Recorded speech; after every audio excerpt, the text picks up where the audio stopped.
अस्सलाम वालेकुम। मैं शाह इस्लाम फ्रेंड्स मीडिया विज़न के लिए आज एक नया टॉपिक लेकर आया हूँ। इस्लाम में छींकने के आदाब। इस्लाम ने हमें किस तरह छींकना चाहिए, किस तरह खांसना चाहिए, किस तरह थूक फेंकनी चाहिए, दाएं तरफ फेंकना है थूक, बाएं तरफ फेंकना है, ये सब इस्लाम ने सिखाया है। और हमारे पास आज जो टॉपिक है वो हमारा ये टॉपिक है इस्लाम में छींकने के आदाब। उससे पहले मैं आपको बता दूं, हमारे चैनल फ्रेंड्स मीडिया विज़न को सब्सक्राइब करें और हमारी इस वीडियो को लाइक करें, शेयर करें और अपने कमेंट्स ज़रूर दें कि आपको हमारा ये प्रोग्राम कैसा लग रहा। तो आइए देखते हैं इस्लाम में छींकने के आदाब। छींकना या छींक आना इंसान का एक कुदरती अमर है।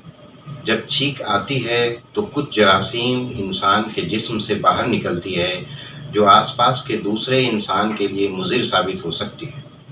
यही वजह है कि आज जो कोरोना या कोविड-19 बीमारी फैली हुई है उसमें भी छींक आना एक सिम्टम है जिससे लोगों में बेचैनी देखने को मिल रही है। कहीं दूर भी अगर किसी को छींक आ गई तो लोग शक व शुबहात में पड़ जा रहे हैं कि कहीं उस शख्स को कोरोना तो नहीं। कोरोना का ये छींक इस तरह से खौफ और दहशत तारी कर चुका है जो सारे आलम की इंसानियत को शर्मसार करता हुआ दिख रहा है। हमारे प्यारे नबी सल्लल्लाहु अलैहि वसल्लम ने जो तालीमात दी हैं और इस्लाम में छींकने के आदाब और दुआ बताई गई है उसे जानें और उस पर अमल करें। हदीस नबी सल्लल्लाहु अलैहि वसल्लम है, हज़रत अनस रज़ी अल्लाह तआला अन्हु रवायत करते हैं कि दो आदमियों को नबी सल्लल्लाहु अलैहि वसल्लम के पास छींक आई। आपने फरमाया, एक शख्स की छींक का जवाब दिया लेकिन दूसरे की छींक का जवाब नहीं दिया।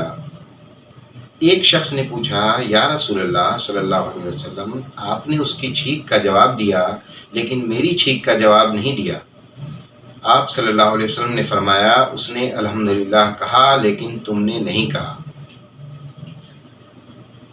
जब छींक आने लगे तो क्या करना चाहिए? टिश्यू पेपर या रुमाल को दोनों हाथों से अपने नाक पर रखें या फिर इस तरह अपने नाक से या अपने नाक पर इस तरह हाथ रखें जिससे जिस्म से निकले हुए ज़रात इस टिश्यू पर आ जाएं। फिर उसे डस्टबिन या ऐसी जगह जहां किसी का पैर ना पड़े। जब छींक आने लगे तो नाक को बंद हरगिज़ नहीं करना चाहिए।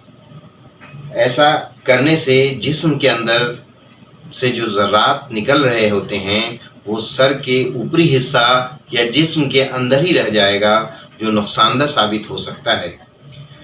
छींक आने पर क्या पढ़ना चाहिए? छींक आने पर यह दुआ पढ़ें, अल्हम्दुलिल्लाह, तमाम तारीफ़ें अल्लाह ही के लिए हैं। सुनने वाला ये कहे, यरहमुकल्लाह, अल्लाह ताला तुम पर रहम फरमाए। अब फिर छींकने वाला ये कहे, यहदीकुमुल्लाहु व युस्लिहु बालकुम, अल्लाह तुमको हिदायत पर बाकी रखे और तुम्हारे दिल की इस्लाह फरमा दे। हमारे चैनल फ्रेंड्स मीडिया विज़न को सब्सक्राइब करें और बेल आइकन को प्रेस करें ताकि हमारे आने वाले वीडियोस के बारे में आपको पता चल सके। मैं ये दोबारा आपको फिर से रिपीट कर रहा हूँ ताकि हमें इस चीज़ का अंदाज़ा हो कि आप हमारे प्रोग्राम को कितना लाइक कर रहे हैं और कितना चाहते हैं। शुक्रिया।